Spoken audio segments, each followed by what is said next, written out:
ठीक है, ये तो एफआईज की बात होगी, लेकिन जो रिटेल हैं, हमारे जैसे जो लोग हैं, उनको तो भारत के बाजार में ही रहना है। हम ना तो चीन जाएंगे, ना तो जापान जाएंगे, ना तो अमेरिका जाएंगे।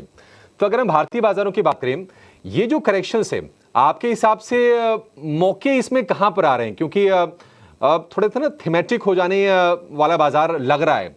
कुछ कुछ पॉकेट्स में तेजी आ रही है और जो कह सकते हैं कि जो फ्रंटलाइन जो सेक्टर्स हैं, वो शायद उतने अच्छे नहीं कर रहे हैं।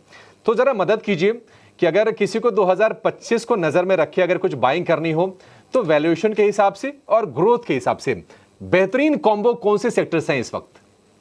जी देखिए, पहले तो एक जो सेक्टर हमें लग रहा है कि बहुत ही बढ़िया करने वाला है आगे चल के, जो आज की तारीख में करेक्शन मोड में भी है, मतलब आप अभी आज ही करेक्शन आया, आई थिंक वो बैंकिंग एंड फाइनेंशियल सर्विसेज है। वहां पे हमें लग रहा है कि काफी अच्छा आपको मिल सकता है। और ये हम अपने मतलब आप हिस्ट्री देखें तो जो भी इकोनॉमी बढ़िया की है, जो इंडिया करने वाली है आज की तारीख में, हमें आगे चल के, तो हमें लग रहा है वहां पे हमेशा बैंकिंग फाइनेंशियल सर्विसेज बहुत बढ़िया की है। तो it's a matter of time before that sector starts participating in a big way. और हमें ऐसे लग रहा है कि एक्चुअली वही जो रोटेशन होता है, सेक्टर रोटेशन, उसमें लीडर उभर के वही सेक्टर आएगा। दूसरा जो सेक्टर हमें पसंद है वो आईटी है। और एक्चुअली आप देखें कि कमेंट्री जो है आईटी सेक्टर में, जो मैनेजमेंट की कमेंट्री है, जून क्वार्टर में थोड़ी इंप्रूवमेंट चालू हुई, सितंबर में और स्ट्रांग हो गई, और हमें लग रहा है दिसंबर क्वार्टर में तो बहुत ही ज्यादा स्ट्रांग रहेगी given that Trump has come back. तो इसलिए हमें लग रहा है कि वो सेक्टर एक बहुत ही बढ़िया सेक्टर है जहां पे आप रह सकते हैं। और तीसरा जो हमें पसंद है वो हमारे सारे डोमेस्टिक वाले सेक्टर्स हैं, जैसे हेल्थ केयर हो गया, वो हमें काफ़ी पसंद है। हमें लग रहा है कि एक तो नॉट ओनली जैसे ही आपका पर कैपिटा इनकम बढ़ता है, क्वालिटी रूम्स की, सॉरी, क्वालिटी हॉस्पिटलाइजेशन की ज़रूरत पड़ेगी, पर also international tourism in hospital tourism will start. वो भी हमें लग रहा है कि अच्छा सेक्टर है। और तीसरा चौथा सेक्टर जो हमें है वो है हॉस्पिटैलिटी, हॉस्पिटल के बाद हॉस्पिटैलिटी। तो वो हमें लग रहा है कि जैसे टूरिज्म रिलेटेड, आप हमारे domestic, not only domestic but international tourism related जो भी स्टॉक्स हैं, जैसे होटल्स वगैरह हो गए, वो हमें लग रहा है कि अच्छा करेंगे आगे चल के। और लास्ट जो हमारा हमेशा फेवरेट रहा है वो है platform companies, new age companies, be it food tech और फिनटेक, हमें काफी पसंद है। और इनफैक्ट ऑटो स्पेस में भी देयर आर ऑप्शंस, फार्मा में भी ऑप्शन है वहां पे। तो इसलिए हमें लग रहा है कि वो कंपनीज हैं, they will be setting benchmarks for our country actually going forward.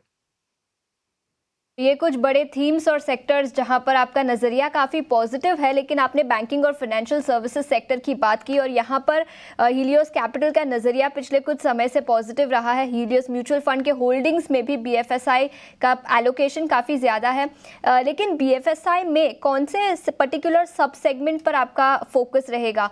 Private sector, large cap banks होगी, पब्लिक सेक्टर बैंक्स या कुछ इंश्योरेंस कंपनीज? तो बीएफएसआई के अंदर कौन से सब सेगमेंट पर आपका नज़रिया और ज्यादा पॉजिटिव है? जी देखिए, एक्चुअली आप ब्रेकअप करें अगर जो बीएफएस सेक्टर को, दो मेजर सेगमेंट निकलते हैं, लेंडर्स, नॉन लेंडर्स, राइट। एक प्योर सर्विसेज वाले होते हैं और दूसरे लेंडिंग वाले होते हैं। तो लेंडर्स में अगर जो आप देखें तो हमें प्राइवेट सेक्टर बैंक्स बहुत ज्यादा पसंद है, क्योंकि हमें लग रहा है कि आगे चल के एसेट क्वालिटी के इशू तो उभर के आएंगे ही आएंगे। और आपने देखा था कि सितंबर क्वार्टर में कैसे एसेट क्वालिटी के इश्यूज बाहर आए और काफी बैंक्स पे इफेक्ट आया, not only PSUs, private sector में भी। इसलिए प्राइवेट सेक्टर बैंक्स में भी आपको काफी सिलेक्टिव रहना पड़ेगा। और इसलिए सिलेक्टिव रहना पड़ेगा कि जहां पे भी स्ट्रेस लेवल ज्यादा है, एसेट क्वालिटी है सस्टेन्ड, तो वो बैंक्स ही आपको देखने पड़ेंगे। और वहां पे काफी लिमिटेड फ्रेंचाइजेस हैं जो अच्छा कर सकते हैं। पीएसयू में बहरहाल हमें एक ही बैंक पसंद है, जो सबसे बड़ा पीएसयू बैंक है वही पसंद है, क्योंकि उन्होंने काफी अच्छा मैनेज किया हुआ है अपने एसेट क्वालिटी को। तो इसलिए वो हो गया लेंडर साइड पे।